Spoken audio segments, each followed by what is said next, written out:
ناظرین، آپ دیکھ رہے ہیں ہمارا چینل علم کی بہار اور میں ہوں آپ کا ہوسٹ علی۔ ناظرین، ایک دفعہ کا ذکر ہے کہ بہلول بادشاہ کے دربار میں پہنچا۔ بادشاہ نے پوچھا کہ بہلول، تمہارا کیا خیال ہے کہ یہ محل اچھا ہے یا برا؟ بادشاہ کے خوبصورت محل کے بارے میں دریافت کرنے پر بہلول نے کہا، یہ محل بہت اچھا ہے اگر اس میں 2 عیب نہ پائے جائیں۔ بادشاہ نے پوچھا کہ وہ 2 عیب کون سے ہیں؟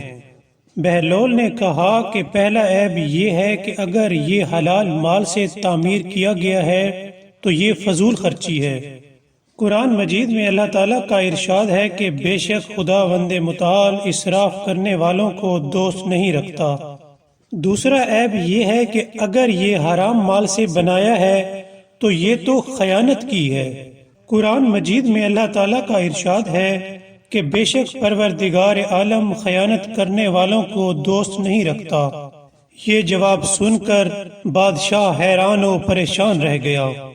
ناظرین، اس واقعے سے ہمیں 2 سبق ملتے ہیں کہ اگر اللہ تعالیٰ انسان کو حلال مال عطا فرمائے تو انسان کو چاہیے کہ فضول خرچی نہ کرے، اور دوسرا سبق یہ کہ انسان کو حرام مال سے بچنا چاہیے، کیونکہ حرام مال جہنم کی آگ خریدنے کے مترادف ہے۔